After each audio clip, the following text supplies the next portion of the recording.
최저임금 차등 적용 방안을 검토 중이라는 김동연 경제부총리 발언을 계기로 최저임금 차등 적용 문제가 다시 쟁점이 되고 있습니다. 하지만 효과나 실현 가능성을 놓고 이견도 만만치 않아서 논의 과정이 순탄치 않아 보입니다. 자세한 이야기 박지순 고려대 법학전문대학원 교수와 함께 짚어보겠습니다. 안녕하세요, 교수님. 안녕하세요. 예, 네. 이 최저임금이 결정되고 이제 경영계가 소상공인 부담이 너무 크다. 이제 산업별, 업종별 차등화를 주장했었죠. 네. 네. 아시다시피 올해 최저임금이 작년에 비해서 16.4%가 올랐어요, 이미. 네. 그리고 또 얼마 전에 최저임금 결정이 이루어졌는데 내년도 최저임금은 또 10.9%가 올랐지 않습니까? 그래서 이제 계산을 해보니까 작년에 비해서 올해 내년 최저임금 인상률이 거의 30% 가까이 이제 올랐어요. 근데 우리나라의 소상공인들, 자영업자들의 매출이라든가 뭐 영업이익은 거의 제자리 수준이잖아요. 그렇죠. 오히려 소상공인들, 자영업자의 경쟁이 더 치열하다 보니까 오히려 더 매출이 떨어지는 경우도 많거든요. 그러니까 이제 이분들 입장에서는 이 최저임금 30% 인상이라는 거는 거의 폭탄 수준에 가까운 임금비 그렇습니다. 폭탄이죠. 네.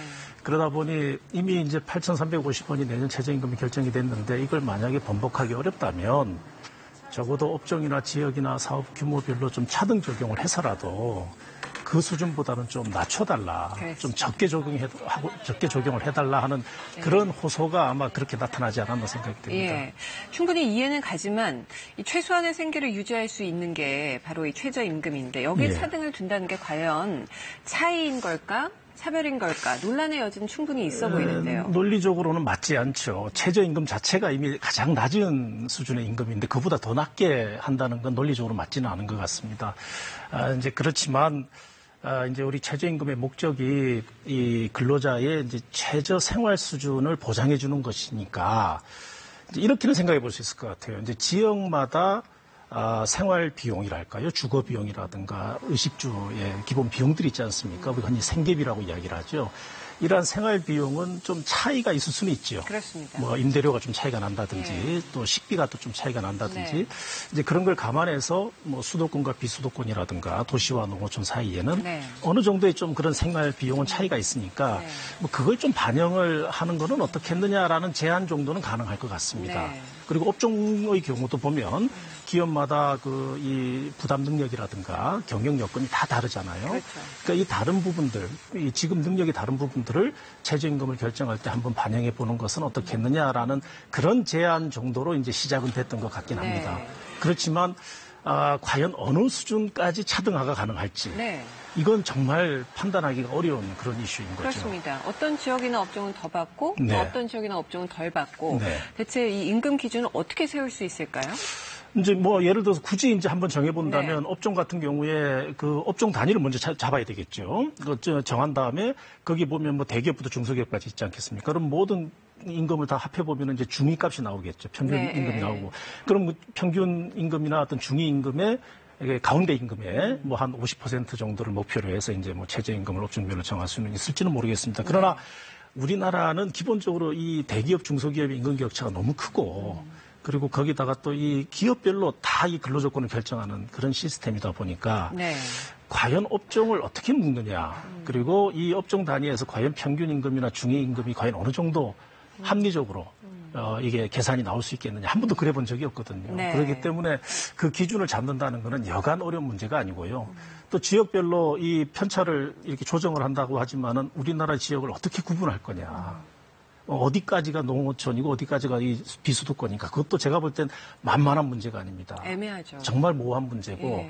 그러면 이제 지금 다시 이제 우리나라의 모든 전국을 다시 이제 물가 수준들을 다시 재조사를 해야 된다는 이야기인데 과연 그게 객관적이고 공정한 어떤 가격 기준이 나올 수가 있을지 여기에 대해서는 좀 많은 전문가들이 좀 의구심을 표하는 것 같습니다. 생각을 한번 해봤어요. 제가 만약에 이를 구하는 입장이다. 그렇다면 저는 높은 최저임금을 주는 곳을 갈 것 같아요. 이사를 가는 한이 있더라도 만약 저 같은 사람이 많다면 낮은 최저임금을 주는 곳에서는 이 인력난, 사람을 못 구하게 되는 그런 형편도 발생할 것 같은데요. 실제로 일본에서도 그런 사례가 보고되고 있는 것 같습니다. 일본이 지금 이 지역별로 최저임금을 다르게 정하고 있거든요. 일본이 전체 지역 단위가 이제 지방자치단체가 47개 정도의 도도부현이라고 해서 그렇게 구별이 되어 있는데 그걸 4등급으로 이렇게 나눠가지고 A 등급, B 등급, C 등급, D 등급 이렇게 해서 우리 지역은 어느 등급에 이제 소속해 할 거냐, 어느 등급에 속하게 할 거냐, 이제 이걸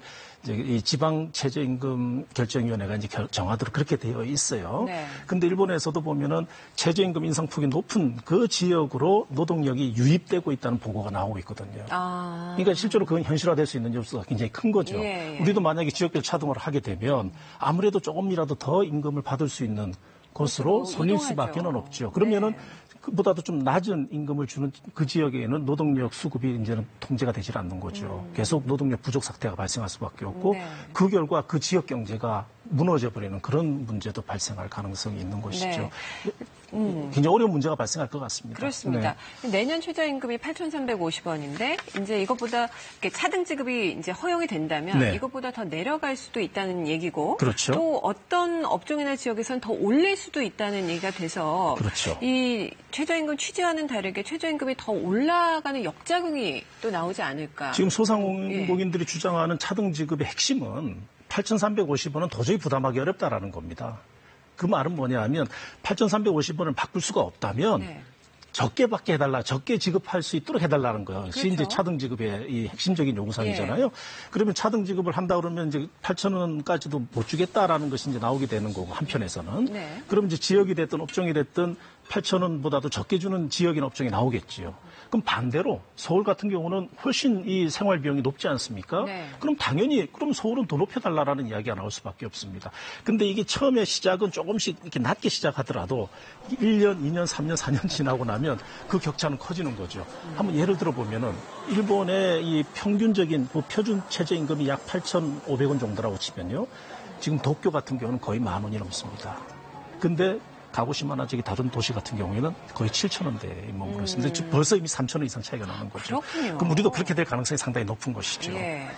마지막 질문으로 최저임금 차등 적용이 실현 가능성 어느 정도로 보시나요? 저는 몇 가지 이제 문제점. 우리 사실 이 앞으로 과거에는 만약에 처음 최저임금 제도를 실시했고 경제의 편차가 너무 크고 지역마다 이럴 때는 차등 지급이 어느 정도 합리성이 있었을 거라고 생각이 됩니다만 지금과 같은 이제 이 앞으로 디지털 시대 4차 산업혁명 시대로 가는 이 지금 상황에서는 그런 차등 지급이 과연 앞으로 미래지향적인 모델이 될 수 있겠는가. 오히려 전국이 지금 일일 생활권으로 다 묶여있기 때문에 어렵고 더더군다나 만약에 차등 지급해가지고 최저임금을 적게 주는 지역 같은 경우에 그 지역 주민들이 굉장히 거기 차별의식을 크게 느낄 것 같습니다. 네. 과연 국회에서 이 문제를 제대로 핸들링할 수 있을까, 다룰 수 있을까 저는 거기에 대해서는 좀 의구심이 있습니다. 네, 오늘 말씀 잘 들었습니다. 감사합니다.